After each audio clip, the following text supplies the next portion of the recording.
Artur Beterbiev unifies the WBC, IBF, and WBO World Light Heavyweight titles with a second round knockout over Joe Smith Jr. Let's talk about it. Going into this fight, I wondered whether it would be one of those affairs where you have two big punchers that are very respectful of each other's power, and therefore it doesn't end up being as explosive a fight or as eventful a fight as many people expect it to be. But in this particular instance, Joe Smith Jr. had absolutely no intention of being circumspect here. In fact, he was on a suicide mission. That's what he was on against Beterbiev, because as I said in my pre-fight video, Beterbiev isn't just a come forward pressure fighter slugger. No, Beterbiev can box. We've seen this in several of his fights. I spoke about the Callum Johnson fight, for example. When he got dropped by Johnson, he went on the back foot and he was actually walking Johnson onto shots. He was actually counterpunching effectively while moving backwards. He's dangerous on the back foot. He's not one of these pressure fighters like, let's say, a Mike Tyson, where once you start pushing him back, you reduce his effectiveness by 50%, right? By a massive amount. You've got half the battle won if you can manage to push Mike Tyson back. Not the case with Beterbiev. This guy can box on the back foot. He can set you up for big shots. And that's exactly what he did to Joe Smith Jr. So Joe Smith Jr. came flying out the blocks, trying to stick it right on Artur Beterbiev. And Beterbiev didn't meet him head on and say, okay, let's slug it out. Beterbiev said, okay, I'll give up the middle of the ring. I'll circle around the perimeter and I'll catch you coming in because you're being way too reckless now. So Smith Jr. comes out, attacking very aggressively. Beterbiev gets on the back foot. He moves around a little bit. He gets his jab popping. And then he stuns Joe Smith Jr. several times in the first round. There was an incident where Smith Jr. went down, and I think the referee didn't call it a knockdown. But then later on, he kept. In fact, did Joe Smith Jr. go down in the first round? It doesn't say here on the fight on BoxRec, but he certainly went down in the second round. Now, the first knockdown was when Beterbiev, I can't remember if it was at the end of the first or it was in the second. It may have been in the end of the first. But the first knockdown occurred when Beterbiev actually had his back to the ropes. This is how good he is, even on the back foot as a puncher. He had his back to the ropes. Joe Smith Jr. came in reckless, right? Thinking, I've got Beterbiev right where I want him, up against the ropes. Beterbiev beats him to the punch with a right hand. Beterbiev can see everything going on. Joe Smith Jr.'s got his head down. Beterbiev's in a better position. He's got the shorter punches because Joe Smith Jr. tends to wing shots a little bit wide at times. Beterbiev with the shorter shots got in first, and down went Joe Smith Jr. And, he managed to get up, but he was dropped several more times in the second round. And in the end, the referee waved it off. And from the first time Joe Smith Jr. was hurt, he didn't switch up his game plan. I thought it was real, again, kamikaze stuff from Joe Smith Jr. There was no thought about, okay, well, it might be time to actually change things here because what I'm doing isn't working. This guy keeps catching me on the way in. I need to actually maybe use my jab. I need to find a different angle. No, Joe Smith Jr. was completely committed to trying to land some type of haymaker. In his mind, it was like, okay, it's kill or be killed in this situation. I'm not going to try and be circumspect. I'm going to absolutely go for it and try and land a haymaker. And of course, some people are going to say, you know what? That was Joe Smith Jr.'s only chance to win. If he tried to be more circumspect, he wouldn't have got the job done. So you might as well go for it early, right? If you get knocked out, you get knocked out, but at least you give yourself a chance to land a big shot of your own. I mean, personally, I think that was a poor tactical decision by Joe Smith Jr. If you're going to try and do that, okay, do it up until you get dropped the first time. After that, switch it up. Do something different. You see, in boxing, the most successful fighters, particularly long term, are the ones who can make adjustments in the ring. the ones who can switch up their style, switch up their tactics on the fly. If a particular thing isn't working, they change it. And if you don't change it, you end up like Joe Smith Jr.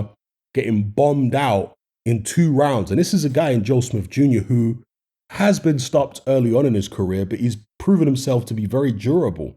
But when you're getting hit as clean as he was against Artur Beterbiev and just running right into Beterbiev's power, even a guy with a good chin like Joe Smith Jr. can end up getting taken out early. And that's exactly what happened. It was real kamikaze, reckless stuff. And yeah, he got beaten up very quickly and stopped early. So hats off to Artur Beterbiev. Great performance. It wasn't the cautious, 2 big punches respecting each other type of affair that I suspected it might be. It was, Beterbiev wasn't reckless in the fight. He didn't come out swinging. Joe Smith Jr. did. Right? So I can't even say both guys came out swinging because they didn't really. It was just Joe Smith Jr. came out swinging, and Beterbiev kept a cool head and just caught him with the right shots, the counters, beating him to the punch. He was just a much better technical fighter. That's really what won Beterbiev this fight. I know people are going to talk about his punching power. It was really his technique and his coolness and his counter punching on the back foot that won him this fight. He just had far superior skills in there to Joe Smith Jr. So yeah, hats off to him. There's only 1 belt left now in the division for Artur Beterbiev to collect, and that is against Mr. Dmitry Bivol. So that's going to be a very interesting one. Can they get that undisputed fight done before Bivol has to rematch Canelo? I hope they can, to be honest with you. Canelo's, as we know, fighting the trilogy fight against Triple G.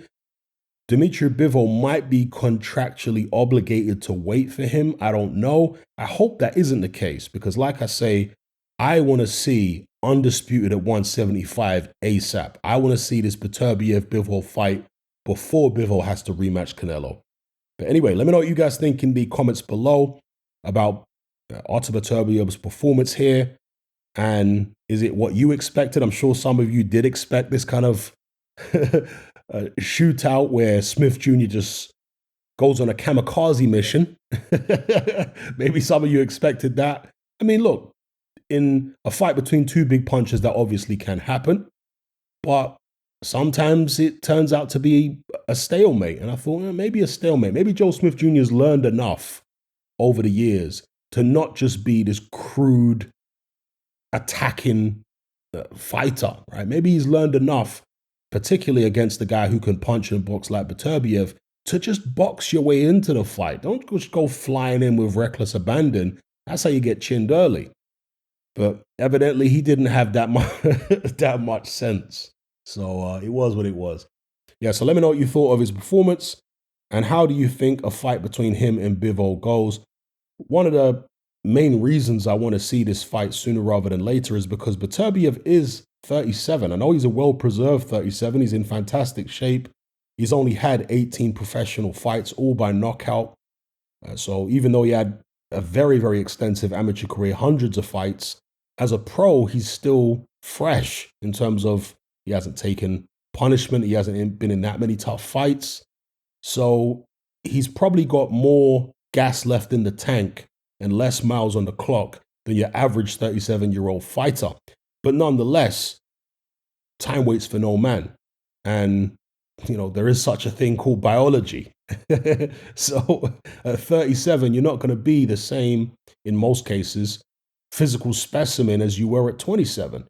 So, Beterbiev doesn't have time on his side. Bivol does. Bivol's a much younger man.